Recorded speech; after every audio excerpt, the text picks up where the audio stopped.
University of Debrecen and University of Miskolc, and chair of Center for Child Cancer.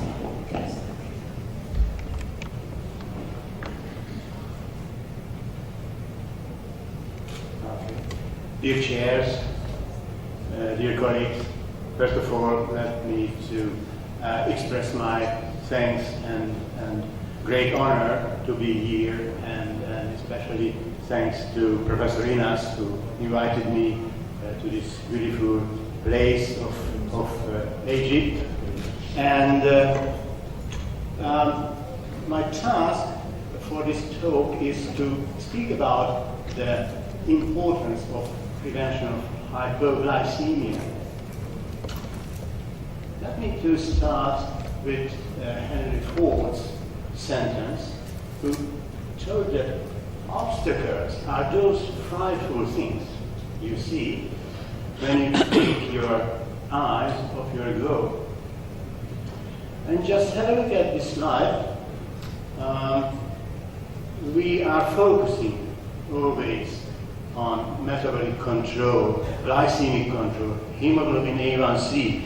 On the left panel of this slide, from the DCCP study, you can see that the better the A1C level, the right side, you can see that the hypoglycemia risk is going up. So when we focus on the A1C, we have to look at the side effect as well. So hypoglycemia in patients with diabetes is actually a side effect of the treatment. In those patients who are treated with insulin, sulfonylurea, or glinids. And in those patients who have no endogenous insulin secretion, this is type 1 diabetes and advanced type 2 diabetes. And in type 1 diabetes, hypoglycemia is much more frequent than in type 2. It's 2 to 3-fold higher the occurrence. How can we define hypoglycemia in diabetes? This is absolutely an iatrogenic episode of an abnormally low plasma glucose that exposes the individual to potential harm. This is the explanation by the American Diabetes Association expert panel, and it is stated that single threshold value for plasma glucose cannot be assigned, as this threshold can change. So in conclusion, actually this value was proposed by Philip Cryer, who is a well-known diabetologist dealing with very deeply the hypoglycemia problem. Just that were proposed that alert or at-risk plasma glucose value should be given for hypo. This is equal or less than 3.9 millimole per liter. This is the blood glucose level when the activation of the counter-regulatory hormone response is appearing. So, American Diabetes Association gives a definition for different types of hypoglycemia for adults, and for children and adolescents, the International Society for Pediatric and Adolescent Diabetes, ISPAD, is giving a definition again. According to these societies, associations, severe hypoglycemia can be defined when the patient has typical symptoms and a third-party assistance is needed. When the patient is a child, parenteral therapy is needed because actually the third-party assistance cannot be defined very precisely. The parent is not really able to find out whether the symptom is hypoglycemia or not. So that's why this distinction is needed. The second type is the documented symptomatic hypoglycemia. Previously it was told mild or moderate hypoglycemia. For adults and for children as well, the plasma glucose value equal or less than 3.9 millimole per liter, with typical symptoms for adults and oral treatment for children. And one more type is the so-called asymptomatic hypoglycemia, when the plasma glucose is below the 3.9 level and no typical symptoms. Another terminology is the probable symptomatic hypoglycemia, when typical symptoms are coming and no measurement. The measurement was not done, but presumably the low blood glucose level was the cause of the symptoms. And pseudohypoglycemia, when typical symptoms are present and the measured plasma glucose is over than 3.9. So hypoglycemia has many consequences. In short term, it could be a very dangerous situation. Just think about the driving, operating machines, and so on. And it could be lethal as well. Dead-in-bed syndrome is a well-known phenomenon. In long term, hypoglycemia is the biggest barrier to achieve good glycemic control. Hypoglycemia can develop without warning symptoms. This is unawareness and hypoglycemia associated autonomic failure. I will speak about it a little bit later on. Quality of life can be influenced and intellectual function as well. This is the first presentation of the dead-in-bed syndrome by Professor Tannenberg, who described a patient using insulin pump and using continuous glucose monitoring system. And the patient, as you can see, that had a high blood glucose level, and the patient compensated this high level with shots of insulins. And during the night, the blood glucose decreased sharply, and unfortunately the patient died, and around the death the blood glucose was 1.7, and this was actually recorded, and this event was published. There are many risk factors for hypoglycemia in the literature, and I think even in your clinical practice as well. Just mention some most important risk factors: age, young age and old age, preschool children, adolescents, advancing old age. All of these ages are a risk factor for hypoglycemia. Glycemic control, low blood glucose control, low A1C, but high A1C could be also a risk for severe hypo. Increased glucose variability can cause a risk. Prior hypoglycemia can result in repeated severe hypoglycemia, recurrent asymptomatic hypoglycemia as well. And the hypoglycemia unawareness, when the patient is unaware of the symptoms. Long duration of insulin therapy, complications, autonomic neuropathy, and so on. Cognitive impairment, comorbidities, polypharmacy, low economic status, food insecurity, recent hospitalization, poor self-care activities, and poor treatment adherence. Many of these factors are associated with higher risk of severe hypoglycemia. Just let me speak about the impact of hypo. I will speak about the unawareness and associated autonomic failure. What about with children, adults, elderly, quality of life, and daily activity? There is a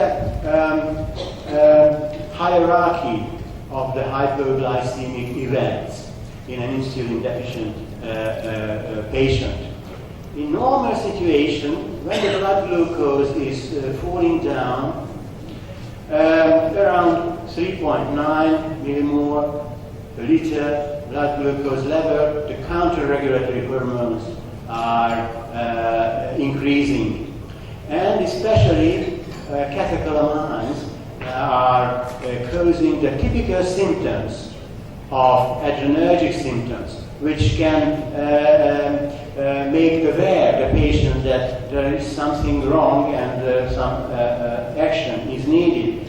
If there is no help, cognitive dysfunction, EEG abnormalities, and coma can occur. But some of the patients has unawareness. That means that with falling blood glucose, the first event is the cognitive dysfunction.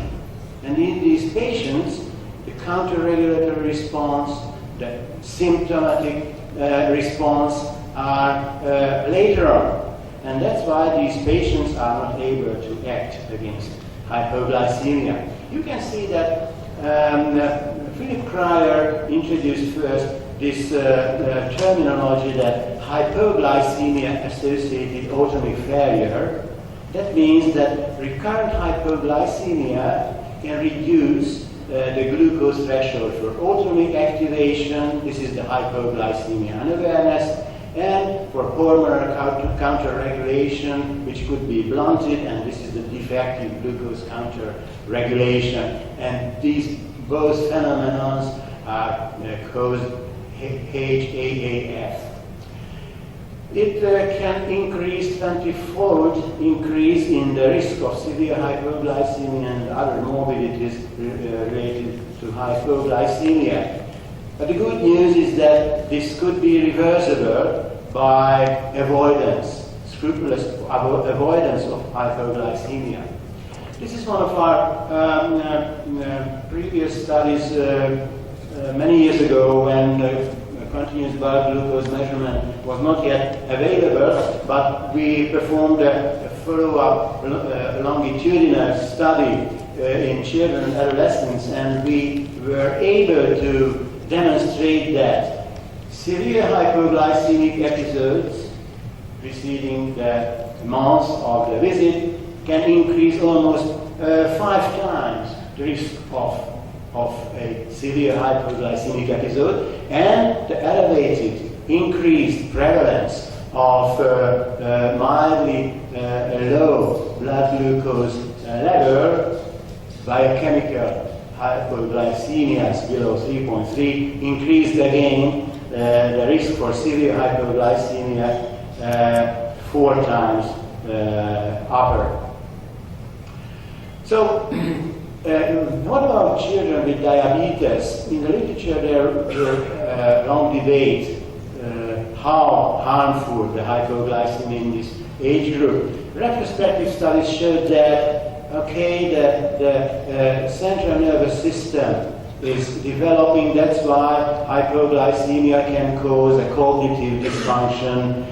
And later on, prospective studies demonstrated that this is not really serious. The effect is not deleterious, although some poor performance on complex tasks with cognition could be disturbed. And repeated hypoglycemia can reduce spatial intelligence and delayed recall, according to a recent trial. A meta-analysis showed that recurrent severe hypoglycemias has selective negative effect on cognitive function, but nowadays we have to say that larger prospective trials are needed to confirm this relationship, and especially the youngest kids, how they are affected. What about the impact on adults with type 1 diabetes, younger adults? Previous retrospective studies showed that, or suggested that, a decreased intellectual performance can be caused by hypoglycemias. But the DCCT EDIC study, EDIC study, the trials, showed that there is no effect of history of severe hypoglycemia on neurocognitive tests. Recent meta-analysis showed that there is no association, and we do believe that further studies are required to understand the effect on long-term cognitive influence. You can see this meta-analysis which showed that type 1 diabetes in adults was associated with poor cognitive function. The lower panel shows that actually this association was not true for the hypoglycemia. So the diabetes, type 1 diabetes is associated with poorer cognitive function, but the hypoglycemia was not associated according to this meta-analysis. What about with adults having type 2 diabetes? Type 2 patients are particularly vulnerable. There are three huge studies, the ACCORD, VADT, and ADVANCE trials, where hypoglycemia was associated with cardiovascular morbidity, cardiovascular death, or could be a predictor of death. But the problem is that these are epidemiology associations, and the causal relationship cannot be established with certainty at that moment. Controversial data are existing, and the future investigations are absolutely needed. This is the potential mechanism how hypoglycemia can relate to cardiovascular death. As you can see, the sympathetic adrenal activity and cardiac autonomic neuropathy with longer QT interval, thrombogenesis, inflammation, all of these factors can lead to cardiac arrhythmias and cardiac death. What about old patients? Old patients are especially vulnerable. A history of severe hypoglycemia associated with a greater risk of dementia. So the dementia seemed to be related with severe hypo. The recent Edinburgh type 2 trial, which is a prospective trial looking at the relationship between cognitive ability and severe hypoglycemia, showed that, okay, hypoglycemia can be associated with cognitive dysfunction, but cognitive dysfunction also can be a risk factor for severe hypoglycemia. So at that moment, the direction is uncertain, which was the first, the chicken or the egg. So this remains to be answered. Possible mechanism can be seen on this slide, how diabetes can lead to cognitive problems. Not only hypoglycemia, but hyperglycemia, complications, genetic factors, habits, and ages. All of these factors are related to this cognitive dysfunction. That's why the question is not easy to answer. What about quality of life? Of course, everybody knows that hypoglycemia and fear of hypoglycemia reduces the quality of life of our patients. Nocturnal hypoglycemia disturbs the sleep. Chronic mood disorders, depression, anxiety can be a consequence of hypoglycemia, but the relationship is not really understood. Interpersonal relationships can be disturbed of the patient.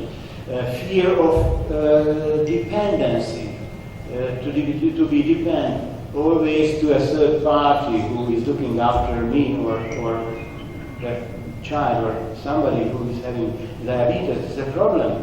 And ability to drive a car, for example, having a license, this is also an influencing factor on the quality of life. This is one of our recent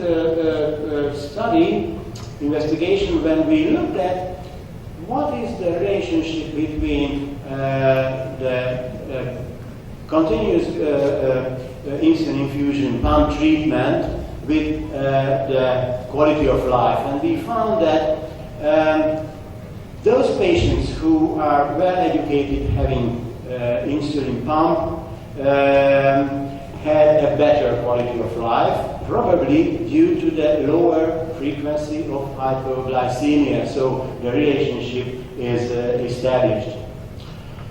What are the implications on the treatment targets if we look at the hypoglycemia? Of course, a patient-centered approach is needed. Individualized treatment plan should be given to the patient. There is no strict target level of the A1C. This is clear. If we have very young children or old people, try to avoid hypoglycemia at all costs. Healthy adults with type 1 diabetes having no complications, keep the A1C as low as possible, not to cause hypoglycemia. In long-standing type 2 patients, try to prevent symptoms of hyperglycememia. Early cause type 2 diabetes, keep the A1C below 7%, and in advanced type 2 patients, be less aggressive. These are the main messages from the ADA and some other expert panels. I will not talk about prevention of hypoglycemia, but you can see that many actions should be done with education, dietary intervention, exercise management, and so on to avoid hypoglycemia.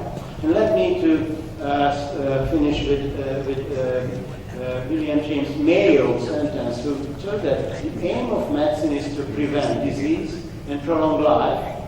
The idea of medicine is to eliminate the need of a physician. This would be best way. In conclusion, ladies and gentlemen, hypoglycemia is a common complication of diabetes. It's the greatest barrier of good glycemic control. It has many short-term and long-term consequences, and prevention of recurrent and severe hypoglycemia is mandatory. It is a big issue of current diabetes treatment, and I need to express my thanks with this. This is the Buda Castle, the Hungarian King's Castle. You must see if you come to Budapest. Thank you very much.